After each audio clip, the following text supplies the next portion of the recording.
श्री स्वामी समर्थ. नमस्कार. मी नंदिनी. माझ्या यूट्यूब चॅनलवर तुमचं खूप मनापासून स्वागत करत आहे. तुमच्या मनातील सर्व चांगली इच्छा स्वामी महाराज पूर्ण करो ही स्वामींच्या चरणी प्रार्थना करते आणि आजच्या व्हिडिओला सुरुवात करते. तत्पूर्वी तुम्ही जर चॅनलवर नवीन असाल तर चॅनलला सबस्क्राईब करा. त्याचबरोबर शेजारचं जे बेल आयकॉनचं बटन आहे ते प्रेस करा, जेणेकरून मी जेव्हा नवीन व्हिडिओ अपलोड करेन त्याचं नोटिफिकेशन तुम्हाला मिळेल आणि तुम्ही एकही व्हिडिओ मिस करणार नाही. तर चला करू व्हिडिओला सुरुवात.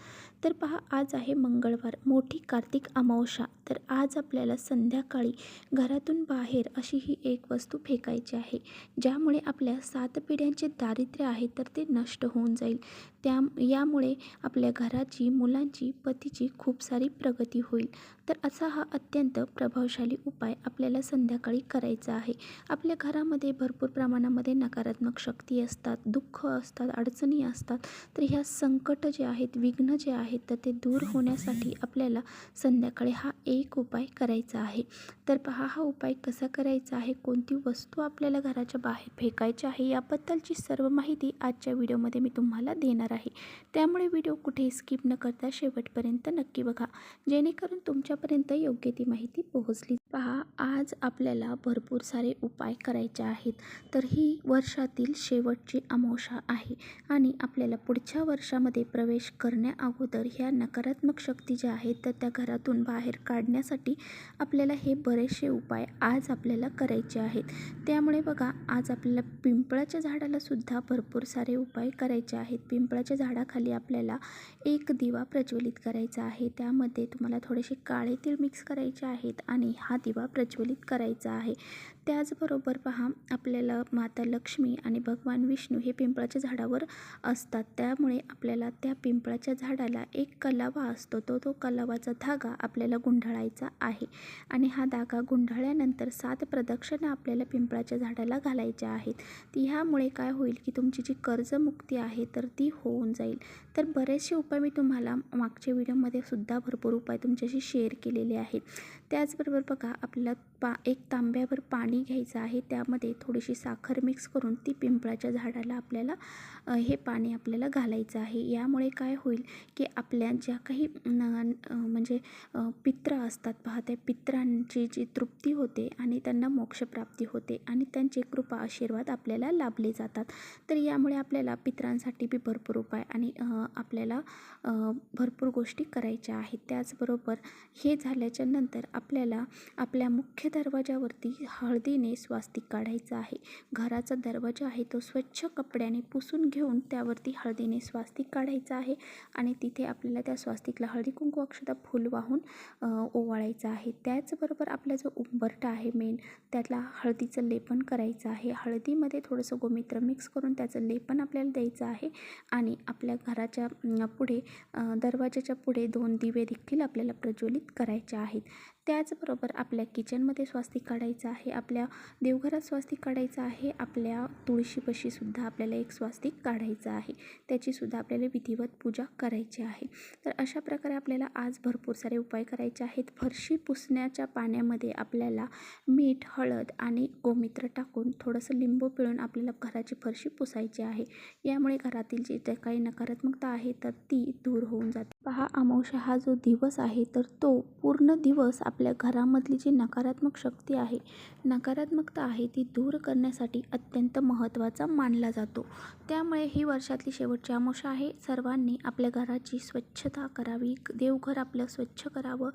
छानपैकी देवांना चांगलं घासून आपल्याला स्वच्छ करून मग देवपूजा आपल्याला करायची आहे.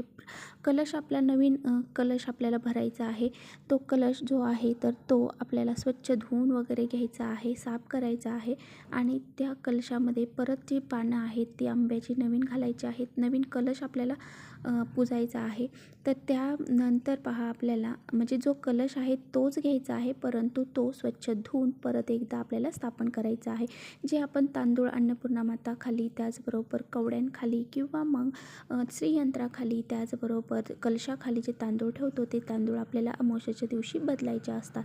तर ह्या सर्व गोष्टी आपल्याला आज आज करायच्या आहेत. आजचा दिवस हा सर्वांसाठी खूप बिझी दिवस आहे, त्यामुळे इतक्या साऱ्या सेवा आपल्याला करायच्या आहेत. त्याचबरोबर कुत्र्याला आपल्याला थोडंसं मोहरीचं तेल लावलेली चपाती खाऊ घालायची आहे.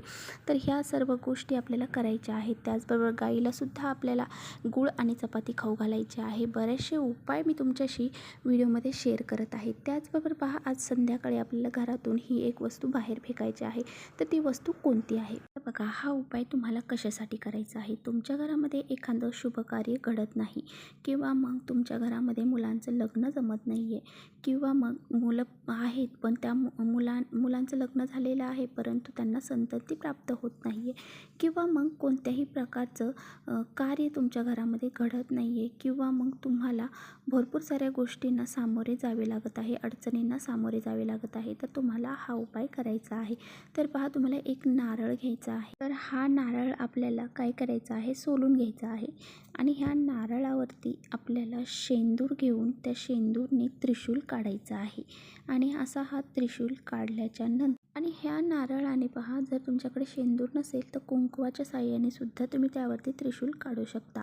तर अशा प्रकारे पहा, हा उपाय आपल्याला करायचा आहे. आणि तो नारळाची शेंडी आपल्या घराच्या दिशेने करायची आहे.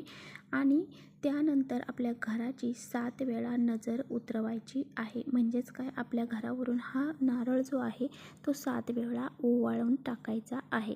आता हा ओवाळल्यानंतर आपल्याला तो आपल्या दक्षिण दिशेला टाकून द्यायचा आहे. मग तुमच्या दक्षिण दिशेला एखादं घर आहे, किंवा मग तुमच्या दक्षिण दिशेला अशी मोकळी जागा नाही आहे, तर मग तुम्ही काय करा, अशा एखाद्या मोकळ्या ठिकाणी जा. एखादं मोकळा प्लॉट असेल किंवा काय, तिथे जा आणि तिथे थोडासा खड्डा घेऊन हा नारळ तिथे पुरून टाका.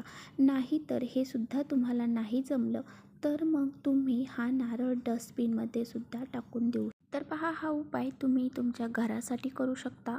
हा उपाय तुमच्या मुलांच्या नजर उतरवण्यासाठी सुद्धा करू शकता. त्याचबरोबर तुमचा घरात एखादा व्यवसाय आहे, ते व्यवसायाच्या ठिकाणी सुद्धा तुम्ही असाच हा उपाय करू शकता.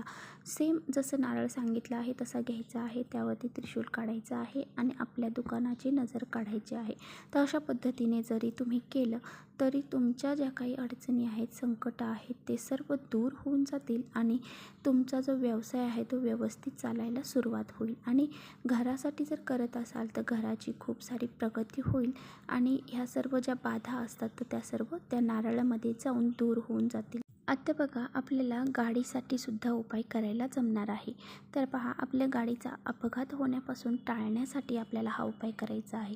तर त्यासाठी काय करायचं, पिवळी मोहरी घ्यायची. तो पिवळा कपडा घ्या, छोटासा कपडा घ्या, तो त्याच्यामध्ये ती पिवळी मोहरी बांधा आणि त्यानंतर त्यावरती आपल्याला वल्घा सुक्तमचं पठण करायचं आहे. सुक्तमचं आपल्याला 11 वेळा पठण करायचं आहे. आणि त्यानंतर ती पोटली बांधायची आहे आणि ती पोटली आपल्याला आपल्या गाडीच्या इंजिनच्या तिथे किंवा मग हँडलच्या तिथे कुठेही तुम्ही बांधून ठेवू शकता. त्यामुळे पहा, आपल्या गाडीला काही इजा होत नाही, त्याचबरोबर आपल्या गाडीची अपघात होण्यापासून टळतो, त्याचबरोबर कोणत्याही प्रकारच्या हानी होत नाही. अशा अभिमंत्रित केलेली पोटली आपल्याला आपल्या गाडीच्या इंजिनपाशी बांधायची आहे.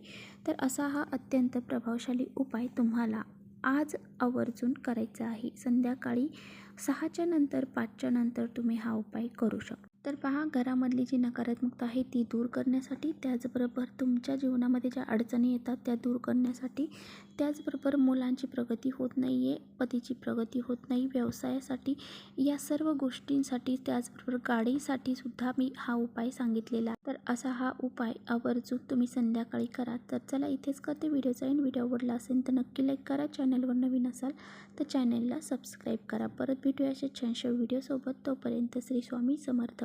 पहा, जी काही पोटली आपण गाडीपाशी बांधलेली आहे तर ती आपल्याला दर अमावस्येला बदलायची आहे आणि पाण्यामध्ये विसर्जित करायची आहे आणि दुसरी पोटली परत एकदा तिथे तशाच प्रकारे बांधायची आहे.